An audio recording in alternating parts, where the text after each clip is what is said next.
화면으로 여러분을 만나뵙게 되어 진심으로 반갑고요. 오늘 저와 함께 미술치료사에 대해 쉽고 재미있게 알아보는 시간을 갖도록 해요. 저는 대학원에서 미술치료를 전공하고 자격증을 취득한 후에 법원 가사 상담실과 교육청 위센터, 학교 상담실, 사회복지센터, 병원 등에서 일한 경력이 있고요. 현재는 오산시 청소년 상담복지센터에서 미술치료사로 일하고 있습니다. 그럼 저희 센터가 어떤 곳인지 한번 보고 오실까요?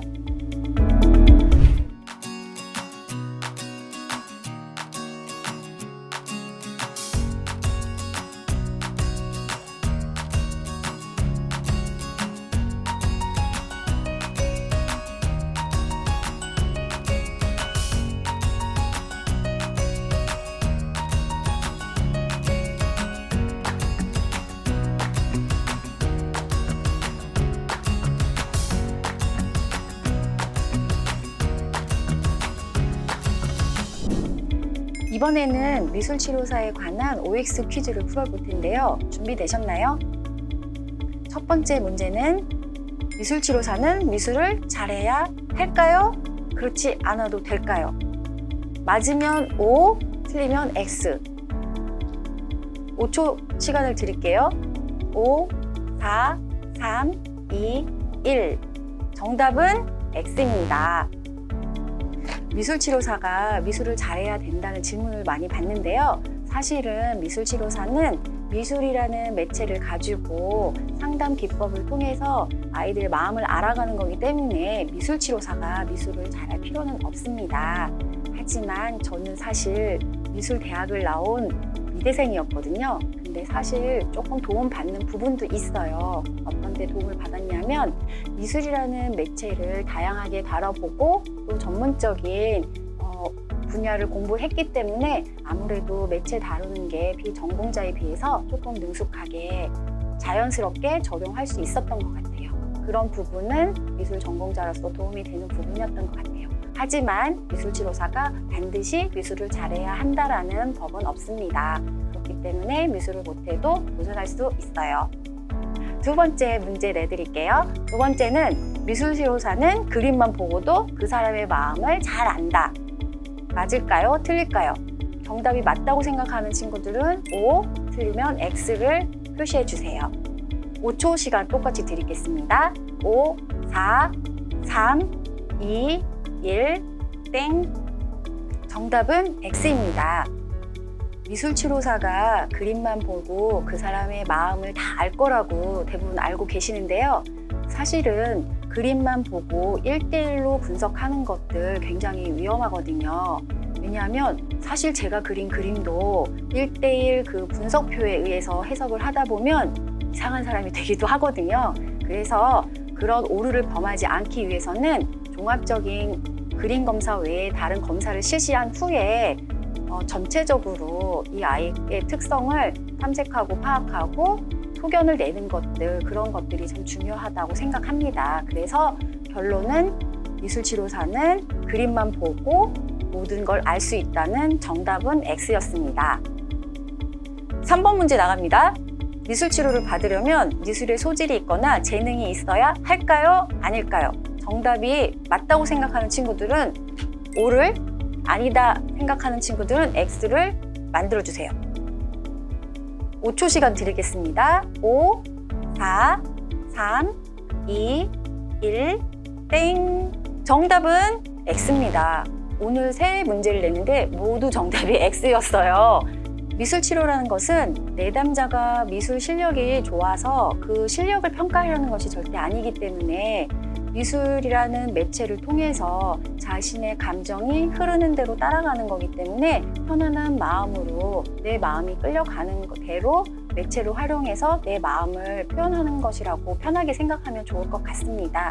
그렇기 때문에 정답은 미술을 잘하지 못하더라도 충분히 미술 치료를 받으러 올 수 있고 또 미술을 통해서 내가 경험하는 것들로 나를 만나는 그런 작업이라고 생각하면 좋을 것 같습니다. 그래서 정답은 X였습니다. 미술치료사에 관한 OX 퀴즈 3가지를 풀고 왔는데요. 이번에는 본격적으로 미술치료사가 되려면 어떻게 해야 되는지 한번 알아보겠습니다.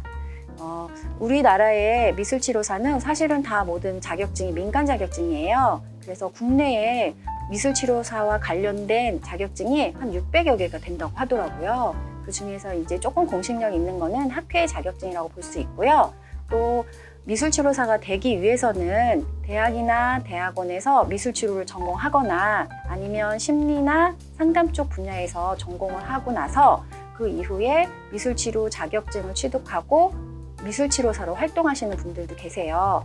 그래서 그것은 본인들이 미술치료 전공을 할 것인지 심리나 상담 쪽 분야를 먼저 한번 공부해보고 나에게 미술치료가 맞다, 적합하다 생각하는 친구들은 그때 또 미술치료사로 활동할 수 있어요. 그리고 그 이후에는 현장에서 실제 사례를 경험하게 되는데요. 그때는 전문가의 감독하에 지도와 조언을 받으면서 전문 인력으로 성장을 하는 계기가 되기도 해요. 그리고 미술치료사는 타인의 마음을 어루만지고 헤아리는 일이기 때문에 일을 하면서도 꾸준히 역량 강화를 위한 교육을 받아야 된답니다. 그래서 공부는 늘 가까이 해야 되는 그런 점이 있으니까 공부에 흥미 없는 친구들은 각오를 해야 된답니다.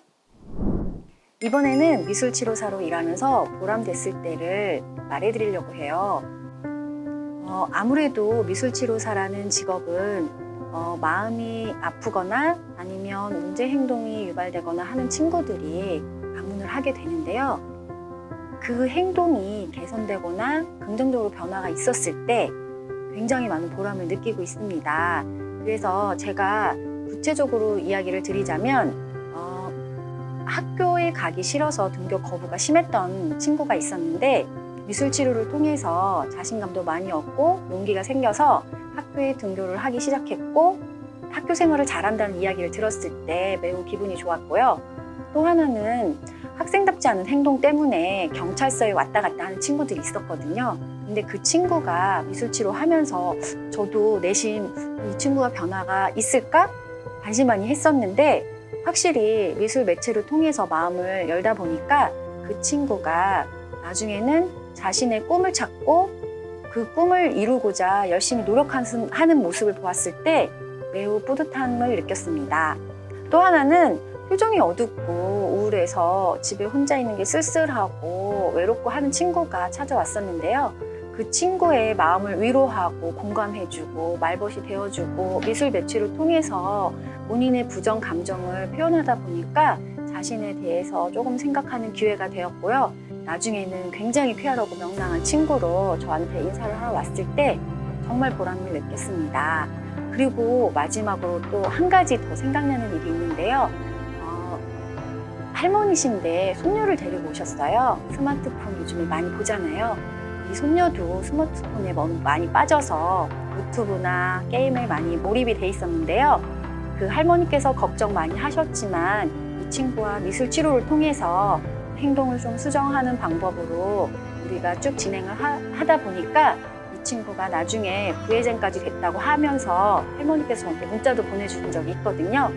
그래서 그 문자를 받고 너무 기분이 좋고 또 이 아이가 좋게 변한 모습으로 인해서 가족이 너무 행복하게 잘 지내는 걸 보고서 굉장히 많은 보람을 느꼈습니다. 이처럼 미술치료사는 다른 사람의 마음을 공감해주고 위로해주기도 하고 때로는 그 사람들의 마음 속에서 같이 나누기도 하면서 그 사람이 성장하는 과정을 모두 보게 되는데요. 긍정적인 변화로 인해서 미술치료사의 마음도 큰 힘이 되고 또 일을 함에 있어서 큰 보람이 되기도 합니다. 앞에서는 미술치료사로서 보람된 일에 대해서 말씀을 드렸는데 사실은 일을 하다 보면 힘든 일도 있기 마련이거든요. 그런데 제가 경험한 일 중에서 좀 힘들었던 부분은 아무래도 다양한 증상의 아이들이 내방을 하는데 그 중에서 조금 유난히 힘들게 하는 친구들이 있어요. 근데 그 친구들의 감정을 따라가다 보면 제 에너지도 소진되는 경우도 있거든요. 그때는 사실은 조금 힘이 듭니다.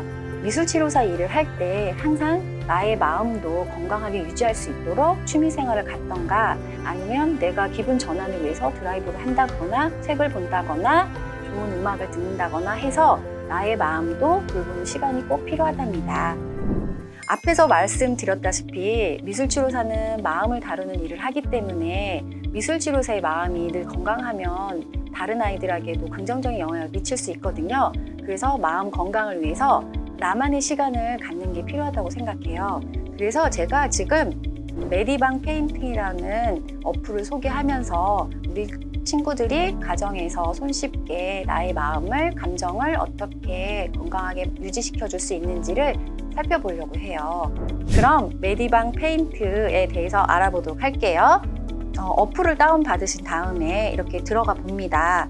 그러면 여기에 새로운 캔버스를 클릭하시면 작성하기가 나와요. 작성하기를 누르고 그럼 이렇게 하얀색 도화지가 나오거든요. 이게 그냥 하얀색 도화지라고 생각하시고 편하게 사용하시면 될 것 같아요. 그리고 이런 어플을 사용하는 게 좋은 이유가 다양한 색상을 이용할 수도 있고 또 여러 가지 툴을 활용해서 나의 감정이나 생각 그리고 오늘 하루 종일 있었던 나의 느낌들을 재미나게 표현할 수 있어서 좋은 것 같습니다. 그래서 한 가지 제가 하는 방법 중에 하나는 이렇게 페인트 모양에서 물방울이 떨어지고 있죠? 이걸 누른 다음에 오늘 내가 느낀 감정을 색으로 표현해 보는 거예요. 그래서 일단 제가 이 촬영을 하고 있는데 너무너무 불안해요. 떨리고 그 마음을 표현하는 색깔을 고르라고 하면 저는 약간 이 회색을 선택해서 푹 누르면 어머 회색인데 검게 나왔네요. 이렇게 좀 어둡다고 이렇게 표현할 수 있을 것 같아요. 그러면 그냥 어두움으로 표현하는 게 아니라 내 마음은 지금 어둡지만 곧 녹화가 끝나면 밝게 행복하게 시간을 보낼 수 있다는 희망이 있죠? 그러면 그 희망을 다시 밝은 하늘색으로 표현을 또 해볼 수도 있는 거예요. 이러면서 내 마음을 자꾸 나와 만나기 시작하면서 내 기분이 풀리고 그러다 보면 내 스트레스 받은 상황을 또 다시 한번 내 스스로 재정비할 수 있는 시간이 되기 때문에 내 마음을 건강하게 유지하는 데 훨씬 도움이 될 수도 있어요. 그리고 또 한 가지 방법은 이건 너무 시시해 하는 친구들은 직접 연필을 활용해서 글을 쓸 수 있어요. 오늘 있었던 감정을 글로 적어보는 거예요. 예를 들어서 저는 떨림을 써보겠습니다. 그러면 떨림과 관계된 좀 파랗고 그런 색깔을 고른 다음에 떨려요 이렇게 쓸 수 있겠죠? 떨려요 이렇게 쓴 다음에 떨리는 마음을 해소하기 위해서 내가 어떻게 하면 좋을까 한번 생각을 해보는 거예요. 그럴 때는 내가 좋아하는 음악이 있을 수 있고 내가 좋아하는 책을 읽을 수 있고 또 춤을 잘 추는 친구면 음악을 틀고 춤으로 해소할 수도 있겠죠. 그처럼 내 감정을 이해하고 그걸 풀기 위한 방법을 내가 스스로 찾아가는 적극성을 보인다면 우리 친구들 마음속에 있는 부정 감정이나 스트레스를 해소할 수 있을 거예요. 어때요? 할 수 있겠죠? 그리고 마지막으로 한 가지 방법은 저는 부정 감정도 없고 스트레스 하나도 없어요 하는 친구들도 분명히 있겠죠? 그런 친구들은 다시 이거를 다 지워봅니다. 다 지운 다음에 오늘 감사했던 일을 적어보는 거예요. 오늘 어떤 친구들은 감사한 게 없는데요 할 수도 있지만 학교에서 혹은 집에서 공부를 하다가 글씨가 틀리기도 하잖아요. 그럼 누구의 도움을 받나요? 지우개의 도움을 받아서 깨끗이 지우죠? 그것처럼 사소한 거에도 감사하는 마음을 한번 표현해 보는 거예요. 그래서 예를 들어서 오늘 지우개가 연필을 깨끗이 틀린 정답이나 잘못 쓴 걸 지워줬다. 그러면 지우개가 나의 잘못된 것을 고쳐줘서 참 고마웠어요. 감사했어요. 사소한 거지만 자꾸 적고 매일매일 그런 것들이 누적된다면 내 마음은 항상 긍정적인 마음으로 또 긍정적인 마음은 타인을 대할 때 밝은 모습으로 비춰줄 수 있기 때문에 우리 친구들에게 많은 도움을 줄 수 있답니다. 어때요? 오늘 미술치료사에 대해서 알아봤고 또 미술치료사는 어떤 일을 하고 어떤 점이 힘들고 어떤 일이 어려운지 좀 이해가 됐나요? 그리고 선생님은 가장 중요하게 생각하는 거는 내 마음을 잘 이해하고 타인을 존중해주는 마음을 갖기 위해서는 내 마음이 건강해야 된다는 것이에요. 그래서 이런 어플뿐만이 아니라 내가 좋아하는 음악, 책 그런 것들을 활용해서 언제나 나의 마음을 잘 돌보고 챙길 수 있는 친구들이 되었으면 해요. 여러분, 저와 함께 미술치료사에 대해서 알아봤는데 어떠셨나요? 많이 도움이 되셨나요? 혹시 이 분야의 전공을 하고 싶은 친구들이 있으면 나를 이해하고 타인을 존중할 수 있는 마음만 있으면 누구든지 도전할 수 있습니다. 그리고 지금까지 제가 설명하고 이야기했던 부분 중에서 궁금한 점이나 질문이 있는 친구들이 있을 수도 있거든요. 그럴 때는 저희 오산시 청소년 상담복지센터에 연락을 주시면 더 추가적인 설명을 해드릴 수 있을 것 같습니다. 지금까지 저희의 이야기를 들어주신 여러분께 감사드리며 행복한 하루 보내세요. 감사합니다.